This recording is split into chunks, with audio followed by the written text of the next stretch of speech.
ब्राह्मी माहेश्वरी चैव कौमारी वैष्णवी तथा बाराही च तथेंद्राणी चामुंडा सप्तमातरम। नमस्कार, उदय इंडिया डिजिटल में आपका स्वागत है। मैं हूँ उपाली अपराजिता। नवरात्रि का पावन अवसर चल रहा है। माँ दुर्गा की पूजा हर घर में हो रही है।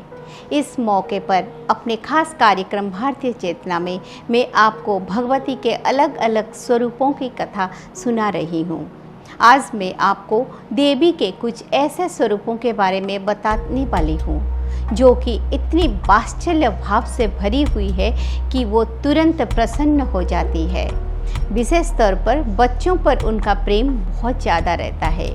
वो है सप्त मातृकाएँ।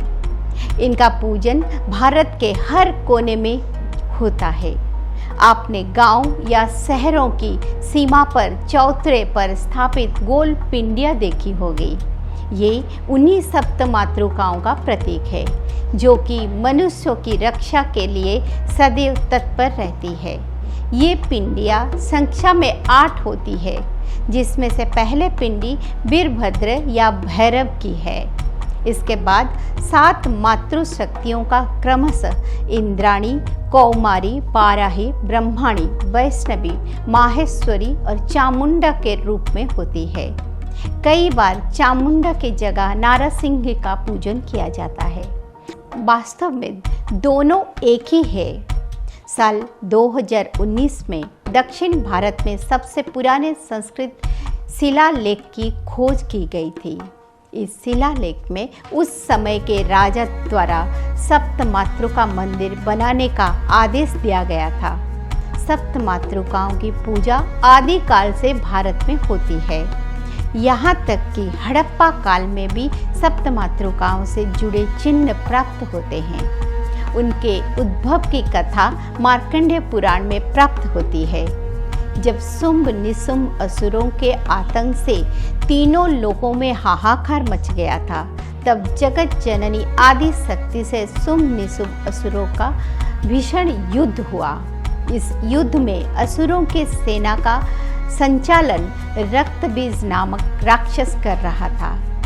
रक्तबीज को ये वरदान प्राप्त था कि उसके रक्त की हर एक बूंद के धरती से स्पर्श करने पर नए रक्तबीज का जन्म होगा। उस समय सप्त मातृकाएं देवियां प्रकट हुई और उन्होंने रक्तबीज का पूरा खून पी लिया। उस समय से सप्त मातृ देवियों की पूजा उपासना की जाती है। ये ब्रह्मांड की रक्षक शक्तियां हैं।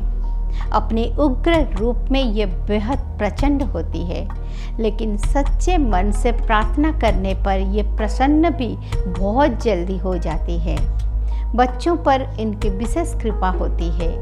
यही कारण है कि रक्त बीज के बाद शुंभ और निशुंभ का वध हुआ, लेकिन सप्त मातृकाओं ने उसके छोटे पुत्र दुर्गम को छोड़ दिया क्योंकि वो बालक था। उनकी इस दया भावना से प्रसन्न होकर माँ आदि शक्ति ने उन्हें वात्सल्य से भरी होने का आशीर्वाद दिया और सबसे पहले मातृका नाम से पुकारा, जिसके बाद वो बच्चों की सुरक्षा करने लगी। प्राचीन काल की सप्त मातृका प्रतिमाओं की गोद में बच्चों को दर्शाया जाता है। आज भी बच्चे के जन्म के पर होने वाली षष्ठी की पूजा में घर की सभी बत्तियां बुझाकर सप्त मातृकाओं का ही आह्वान किया जाता है और उनसे बच्चे की रक्षा की प्रार्थना की जाती है। इस परंपरा की शुरुआत ब्रह्म ऋषि अगस्त्य और वशिष्ठ ने की थी। उन दोनों की पत्नियां यानी ऋषि अगस्त्य की पत्नी लोपामुद्रा और ऋषि वशिष्ठ की पत्नी अरुंधति दोनों एक ही समय पर प्रसूत हुए। तब अगस्त्य, लोपामुद्रा एवं वशिष्ठ अरुंधति इन चारों ने अपने अपने बच्चे के लिए जो पहला पूजन किया उसे सप्तषष्ठी पूजन के नाम से संबोधित किया गया।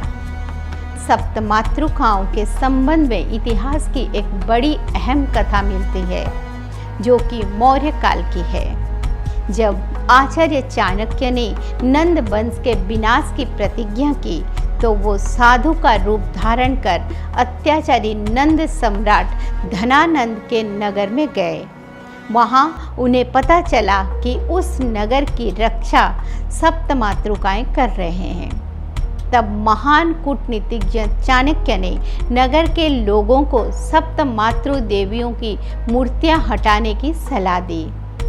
जैसे ही नगर वासियों ने सप्त मातृ देवियों की मूर्तियां हटाई, नगर का रक्षा कवच हट गया और वो अरक्षित हो गया और चंद्रगुप्त की सेना ने आक्रमण करके उस पर कब्जा कर लिया।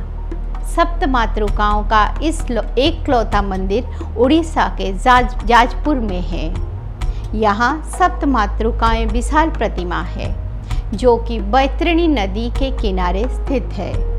यह मंदिर का निर्माण हाल ही में हुआ है, किंतु प्रतिमाएं अति प्राचीन है। काली शिला द्वारा निर्मित सप्त मातृकाएं अर्थात 7 माताओं की प्रतिमाएं अत्यंत महाकाय एवं शक्तिशाली प्रतीत होती है, जिन्हें देखते हुए हृदय में श्रद्धा युक्त भक्ति के साथ साथ भय भी उत्पन्न होता है। ये प्रतिमाएं 6 फीट से अधिक ऊंची और 3 फीट से अधिक चौड़ी बेहद विशालकाय है। यहाँ प्रत्येक मातृकाओं के हाथ में एक शिशु है।